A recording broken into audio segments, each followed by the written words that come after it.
Hello students, welcome to my channel. Myself Nimit sir. और आज हम करने वाले हैं types of unemployment part 2 of our chapter unemployment. So students, आइए देखते हैं टाइप्स ऑफ अनएम्प्लॉयमेंट में हम क्या पढ़ेंगे। तो स्टूडेंट्स, हमें ये देखा गया है कि जो अनएम्प्लॉयमेंट जो होते हैं, बेरोज़गारी जो होती है, वो डेवलप कंट्री और डेवलपिंग कंट्री में अलग पाई जाती है। डेवलप कंट्री का मतलब होता है जो ऑलरेडी डेवलप है, वहाँ के लोगों के पास बहुत पैसा है और आप देखोगे तो वहाँ पे ज़्यादा काम मशीन से होता है। डेवलपिंग कंट्री में प्रॉब्लम ये होती है कि डेवलपिंग कंट्री जो होती है वहाँ पे लेबर सप्लाई बहुत ज़्यादा पाई जाती है, पर उसके सामने काम देने वाले जो लोग होते हैं वो कम होते हैं।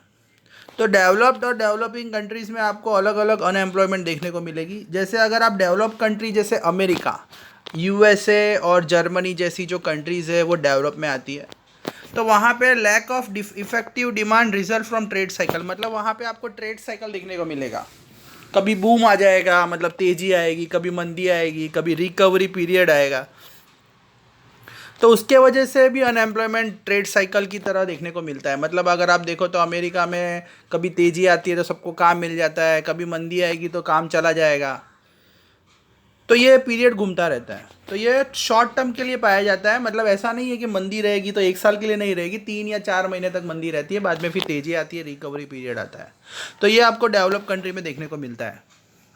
तो डेवलप कंट्री में दो तरह के मतलब अनएम्प्लॉयमेंट आपको देखने को मिलेंगे, एक साइक्लिकल और एक फ्रिक्शनल। अब ये दो तरह की बेरोजगारी कौन सी है जो आपको डेवलप कंट्रीज में देखने को मिलेगी। साइक्लिकल का मतलब मैंने आपको बताया, जो ट्रेड साइकिल घूमता है, मतलब कभी मंदी आना कभी तेजी आना, ये चलता रहता है, ये बिजनेस का एक पार्ट है और ये शॉर्ट टर्म के लिए पाया जाता है। पर जो फ्रिक्शनल अनएम्प्लॉयमेंट होता है ना, वो क्या होता है, चेंज इन मशीनरी। अगर टेक्नोलॉजी चेंज होती है, अब बड़ी बड़ी जो कंट्रीज होती है ना, वहाँ पे आप देखोगे तो वहाँ पे टेक्नोलॉजी बहुत ज़्यादा यूज़ की जाती है। अब अगर लेटेस्ट टेक्नोलॉजी आती है तो जो पुरानी टेक्नोलॉजी है उसको रिप्लेस कर दिया जाता है। तो जो लोगों को अगर न्यू टेक्नोलॉजी चलाना नहीं आएगा तो वो लोग बेरोज़गार हो जाएंगे। तो फ्रिक्शनल अनएम्प्लॉयमेंट का मतलब होता है अगर टेक्नोलॉजी चेंज होती है और उसके वजह से अगर बेरोज़गारी देखने को मिलता है, जैसे अगर कोई ऑटोमेटिक मशीन्स आ गई तो फिर वर्कर्स की ज़्यादा डिमांड नहीं रहेगी, तो फिर उनको काम से निकाल दिया जाएगा, तो वो फ्रिक्शनल होता है। Whereas in a country like India, अब इंडिया जैसी कंट्री है जहाँ पे पॉपुलेशन बहुत ज़्यादा है देखने को मिलती है, तो वहाँ पे आपको पॉपुलेशन जो है एवरी ईयर 2% पॉपुलेशन बढ़ती है। हमारी कंट्री जो है, अगर यहाँ पे आओ तो हर साल 2% पॉपुलेशन बॉर्न होती है। मतलब अगर आप उसका कैलकुलेशन निकालो तो हमारी जो आबादी है वो 130 करोड़ है। 130 करोड़ का अगर आप 2% निकालते हो तो कुछ अराउंड 2 करोड़ के आसपास आता है। मतलब हर साल हमारे देश में 2 करोड़ लोग बॉर्न होते हैं, पर उसके सामने एम्प्लॉयमेंट बहुत लिमिटेड होता है, मतलब अपॉर्चुनिटीज़ कम देखने को मिलती है। हमारे इंडिया में लेबर सप्लाई एवरी ईयर बढ़ता है, पर उसके सामने जो काम मिलने की अपॉर्चुनिटीज़ होती है वो बहुत कम होती है। इसलिए भी लोगों को लॉन्ग टर्म अनएम्प्लॉयड रहना पड़ता है। मतलब ये लॉन्ग टर्म होता है और इसको सॉल्व करना, जैसे डेवलपिंग कंट्री जैसे इंडिया है उसमें लेबर सप्लाई ज़्यादा है पर काम नहीं मिलता, तो उसको आप इकोनॉमिकली सॉल्व कर सकते हो। उनको जॉब देके अलग अलग योजनाएं आप निकालो और वो योजनाओं द्वारा आप गरीबों को काम दो, सोशल पॉलिटिकल चेंजेस लाओ। अब ये सब योजनाएं तो पॉलिटिकल्स जो पॉलिटिशियंस होंगे वही निकालेंगे, तो वही इसको चेंज कर सकते हैं। तो दूसरी बात होती है कि अगर आप अपने कंट्री में इंफ्रास्ट्रक्चर बढ़ाते हो, जैसे रोड, रेलवे, बिल्डिंग्स, अगर ये सब का डेवलपमेंट करते हो तो लेबर को काम मिलेगा और उनकी जो प्रॉब्लम होगी वो दूर हो जाएगी। तो आइए देखते हैं आगे क्या दिया हुआ है। Shri Rajkrishna committee report 2011, it's very very important students, बहुत ही आईएमपी है, 3 मार्क्स में पूछा जाता है। राजकृष्ण कमेटी रिपोर्ट, ये जो एक रिपोर्ट बनी थी गवर्नमेंट ने एक कमेटी बनाई थी, उसके जो मेन चेयरमैन थे उनका नाम था राजकृष्ण। तो इन्होंने एक रिपोर्ट बनाई थी ये फाइंड करने के लिए कि भाई इंसान कैसे काउंट होगा कि आप अनएम्प्लॉयड में आते हो, मतलब आप बेरोज़गार हो, वो आपको कैसे पता पड़ेगा और हम उसको कैसे काउंट करेंगे। तो ये जो रिपोर्ट बनी थी 2011-12 में बनी थी, इसमें 4 मेजर्स बताए गए थे। सबसे पहला है टाइम। तो टाइम में ये बताया गया है कि if any person has willingness and capacity to work but does not get work for more than 28 hours a week, मतलब आप में बहुत ज़्यादा कैपेसिटी है और आप काम करना चाहते हो पर आपको काम नहीं मिलता, एक वीक में आपको सिर्फ 28 आवर्स काम करने का मौका मिलता है। अगर आप 1 वीक में अगर आप देखो तो 7 डेज होते हैं, अगर आप उसको 28 से डिवाइड करो तो नॉर्मल आंसर आपका आएगा 4, मतलब आप सिर्फ एक दिन में 4 घंटे ही काम कर रहे हो। तो ये तो इंटेंसली अनएम्प्लॉयड हुआ। इंटेंसिवली का मतलब होता है कंपल्सरी, आप काम करना चाह रहे हो बट आपको काम नहीं मिल रहा।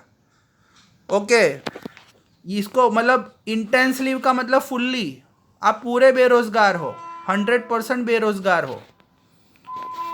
ओके स्टूडेंट्स, आप बहुत ज़्यादा बेरोजगार हो, उसको इंटेंसिवली अनएम्प्लॉयड बोलते हैं। और अगर आपको 28 आवर्स से ज़्यादा काम मिल रहा है पर 42 आवर्स से कम मिल रहा है, मतलब 42 आवर्स से कम काम कर रहे हो आप पूरे वीक में, तो अगर आप 42 आवर्स से कम गिनो तो उसको हम 42 से अगर डिवाइड करें तो आप दिन में 6 घंटे काम कर रहे हो, तो इसमें आप कम बेरोज़गार हो। मतलब बेरोज़गार तो आप हो ही, अगर आप 28 आवर्स से कम काम कर रहे हो पूरे हफ्ते में, पूरे वीक में, तो आप सिर्फ आप उसका कैलकुलेशन निकालो तो दिन में आप सिर्फ 4 ही घंटे काम कर रहे हो। भाई कम से कम इंसान को 8 घंटे काम करना चाहिए पूरे दिन में, तब जाके माना जाएगा कि वो काम कर रहा है, जॉब कर रहा है, वो बेरोज़गार नहीं है, अनएम्प्लॉयड नहीं है। पर आप 4 ही घंटे काम कर रहे हो तो आपको पगार कहाँ इतनी मिलेगी, तो आप पूरे बेरोज़गार हो। अगर आप 42 आवर्स से कम काम कर रहे हो, 28 आवर्स से ज़्यादा काम कर रहे हो, तो आप थोड़े बेरोज़गार हो, पर हो तो सही ना। अब इनकम के मामले में मतलब टाइम के हिसाब से भी तय किया जाता है कि आप बेरोज़गार हो कि नहीं। ज़्यादा काम करोगे, एटलीस्ट 8 आवर्स काम करना चाहिए पूरे दिन में, तो मान सकते हैं कि you are not unemployed. 8 hours मतलब आप 8 इंटू 7 करो तो 7 8 जा 56, तो पूरे हफ्ते में एटलीस्ट 56 आवर्स आप काम करो तो you are not unemployed. But यहाँ पे केस अलग है। इनकम में अगर आप आते हो, when a person get very less income, अगर आपकी इनकम बहुत कम है और इनकम कम है तो आपकी जो प्रॉब्लम है वो सॉल्व नहीं हो पा रही, आप अपने घर को अच्छे से चला नहीं पा रहे, तो आप पॉवर्टी में आ जाओगे, आप गरीबी में आ जाओगे, आप पुअर कंसिडर कहलाओगे। पुअर का मतलब गरीब। अब आपकी इनकम कम होगी, आप अपने बेसिक नेसेसिटीज़ मतलब फूड, क्लोथ और शेल्टर पे खर्चा नहीं कर पा रहे, एजुकेशन पे खर्चा नहीं कर पा रहे, हेल्थ पे नहीं कर पा रहे, तो आप बेरोज़गार गिनाओगे, अनएम्प्लॉयड गिनाओगे।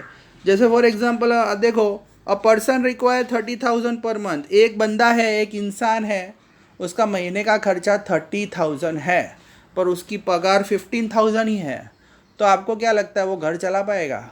खर्चा इतना ज़्यादा है, फैमिली में इतने लोग हैं, 30,000 उसका घर का पूरा खर्चा है महीने का, बट उसके सामने उसकी इनकम सिर्फ 15,000 ही है, घर में वो अकेला इंसान है जो कमाता है, तो क्या आपको लगता है उसके घर के लोगों की पूरी डिमांड वो कर पाएगा? डिमांड पूरी नहीं कर पाएगा, तो वो अनएम्प्लॉयमेंट में ही आएगा, वो बेरोज़गार ही कहलाएगा। अब आएंगे थर्ड पे, willingness. When a person is eligible of getting good job but he does not get job as per the eligibility. सीधी बात है, आप में काबिलियत है, आप में टैलेंट है, आपके पास डिग्री है, एक्सपीरियंस है, पर आपको अपने एक्सपीरियंस के हिसाब से, आपकी डिग्री के हिसाब से काम नहीं मिलता, लोअर कैटेगरी जो होती है वो एक्सेप्ट करना पड़ता है, तो अभी आप बेरोज़गार में ही काउंट होते हो। मतलब आपने सीए का कोर्स किया और आपको जो जॉब मिल रहा है वो मिल रहा है आपको कोई पर्टिकुलर प्यून का या क्लर्क का, तो क्या आपको आपके लेवल के हिसाब से काम मिला? आपको आपके डिग्री के हिसाब से, एक्सपीरियंस के हिसाब से काम नहीं मिल रहा, आपको लोअर कैटेगरी की जॉब हासिल करनी पड़ रही है, तो आप अनएम्प्लॉयमेंट में आओगे। Okay, productivity. अब लास्ट है प्रोडक्टिविटी के हिसाब से हम देखें, प्रोडक्शन के हिसाब से देखें। प्रोडक्टिविटी मतलब प्रोडक्शन के हिसाब से देखें, when a labour is working with less than is actual productivity then production.